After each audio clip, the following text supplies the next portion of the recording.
நமஸ்காரம். அஸ்மத் சர்வகுருபியோ நமஹ. சிவருத்ர சேனல் நேயர்களுக்கு வேங்கடம் ராம்நாராயண் அன்பு கலந்த வணக்கங்கள். இப்போ நாம் ஸ்பெஷல் பார்க்க போகிறோம். ஆடி மாத ஸ்பெஷல். ஆடி மாதம் அப்படின்னாலே அம்மன் அருள் நமக்கு மனதில் வருகிறது. அந்த அம்மன் அருள் வரிசையில் இன்னைக்கு நாம் பார்க்க போகிறது கூத்தனூர் ஞான சரஸ்வதி. கூத்தனூர் ஞான சரஸ்வதி அம்மன் கோவில் விசேஷம். இந்த இடம் திருவாரூர் மாவட்டத்தில் நன்னிலம் வட்டத்தில் அமைந்திருக்கு. இதற்கு பேர் என்னன்னா அரிநாதேஸ்வரம் அப்படின்னு முற்காலத்தில் வழங்கப்படுகிறது. இப்பொழுது கூத்தனூர் ஞான சரஸ்வதி கோயிலாக வழங்கப்படுகிறது. பெரிய விசேஷம், இந்த கோயிலில் மூலவரே சரஸ்வதி அம்மன் தான்.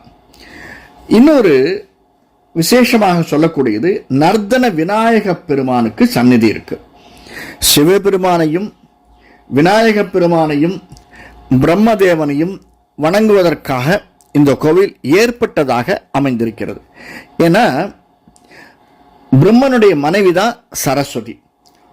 ஒட்டக்கூத்தனுக்கு இந்த ஊரை பரிசா கொடுத்ததாக சோழ மன்னன் இந்த ஊரை ஒட்டக்கூத்தனுக்கு பரிசா கொடுத்ததனால இந்த ஊர் கூத்தனூர் என்று அழைக்கப்படுகிறது. கம்பனும் ஒட்டக்கூத்தனும் ஒரே சமயம் வாழ்ந்தவர்கள். அவர்கள் கோவை அலா அந்தாதிக்கு ஒட்டக்கூத்தன் என்று மிக பெருமையாக பேசக்கூடியவர். ஒட்டக்கூத்தனுக்கும் எப்படி கம்பனுக்கு சரஸ்வதி அருளுகிறாளோ அந்த போன்று ஒட்டக்கூத்தனுக்கும் அருள் உண்டு. அது மட்டுமல்ல, இந்த ஆடி மாதத்தில் என்ன ஒரு வருடம் ஆரம்பிக்கிறது. நம்ம ஊர்லெல்லாம் இந்த வருடம் தான் புஸ்தகம் எடுத்து ஆரம்பிக்கக்கூடிய வருடம். ஒவ்வொரு எஜுகேஷன் இயரையும் ஸ்டார்ட் ஆகிறது இந்த வருஷம்தான். அதனால் அது ஸ்டார்ட் ஆகிறதுக்கு முன்னாடி நாம் சென்று அம்மனை வணங்கி வருதல் அப்படிங்கிறது விசேஷத்தை தரக்கூடியதாக அமைந்திருக்கிறது. அதுவும் இந்த கூத்தனூர் சரஸ்வதி அரிநாதேஸ்வரம் என்று அழைக்கக்கூடிய இடத்தில் நன்னிலத்தில் இருக்கக்கூடிய அம்பாளை நாம் சென்று வணங்கி வந்தோமையானால் சகல விதமான சௌகரியங்களும் படிப்பும் நமக்கு அமையும் என்பதில் சிறிதும் சந்தேகமில்லை. சரி சார், வேற ஏதாவது விசேஷம் உண்டா? ஆதிசங்கரர் சௌந்தர்ய லஹரி அப்படின்னு ஒரு ஸ்தோத்திரம் பண்ணிருக்கார். அதில் 15வது ஸ்லோகமாக இந்த ஞான கூத்தன், அதாவது ஞான சரஸ்வதியாக கூத்தனூரில் அமைந்திருக்கக்கூடியது, இந்த சரஸ்வதியை சௌந்தரிய லகரியில மிகவும் ஸ்லாகித்து சொல்லியிருக்கார். அந்த 15வது ஸ்லோகத்தில் அவளுடைய திருவடிவத்தை மிக அழகாக சொல்லியிருக்கார். அப்படிப்பட்ட ஊராக விளங்கக்கூடியது. நம்ம பென்சில், பேப்பர், நோட்புக்கு, பேனா இவையெல்லாம் எடுத்து சென்று அந்த அங்கே இருக்கக்கூடிய பூஜாரி கிட்ட கொடுத்து அவர்களிடம் இதை சரஸ்வதியினுடைய காலில் வச்சு வாங்கிறது அப்படிங்கிறது மிக மிக விசேஷமான ஒன்றாக இன்றளவும் கருதப்படுகிறது. அது மட்டுமல்ல, சிலர் இன்னொரு விஷயமும் செய்வாங்க.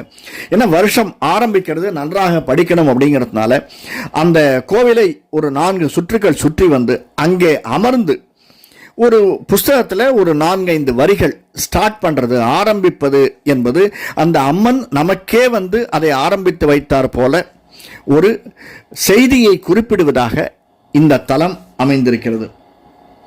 மக்களுக்கு கல்வி செல்வமும் மற்ற செல்வங்களும் அனைத்து செல்வங்களும் அருளக்கூடியதாக இந்த கூத்தனூர் ஞான சரஸ்வதி கோவில் அமைந்திருக்கிறது. ஏன்னா சரஸ்வதி பிரம்மனுக்கும் மகாவிஷ்ணுவிற்கும் சிவபெருமானுக்கும் அனைவருக்கும் ஏற்றவளாக கல்விக்கு தெய்வமாக விளங்கக்கூடியவள். அதனால வருடம் ஆரம்பிக்கச்சே, எஜுகேஷன் இயர் ஆரம்பிக்கச்சே நாமும் குழந்தைகளோடு சென்று இந்த கூத்தனூர் ஞான சரஸ்வதியை வணங்கி சேவித்து அவளுடைய அருளை பெற்று வருதல் மிக மிக ஏற்றத்தை தரக்கூடியது. போகச்சே அம்மனுக்காக மாலை, அதாவது சிறு பூ அல்லது புஷ்பங்கள் கட்டின மாலையை வாங்கி சென்று சாத்துவது அப்படிங்கிறது ரொம்ப விசேஷமான ஒன்று.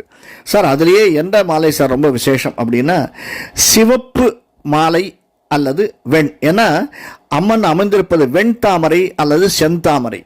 இந்த 2 நிறங்களில் மாலையை வாங்கி சென்று சரஸ்வதி அம்மனுக்கு சார்த்தி விட்டு அதை எடுத்து கண்களில் ஒத்திக்கொண்டு வீட்டில் வைத்து பராமரிப்பது நமக்கு மிகவும் ஏற்றதாக அமையக்கூடியது. இதை சென்று வந்தோமானால் நிச்சயமாக இந்த ஆடி மாதம் மட்டுமல்ல, இந்த வருடம் முழுவதுமே படிக்கக்கூடியவர்களுக்கும் மற்றவர்களுக்கும் ஞானத்தை போதிக்கக்கூடியவளாக இருக்கக்கூடிய ஞான சரஸ்வதியினுடைய அருள் நமக்கு என்றென்றும் உண்டு.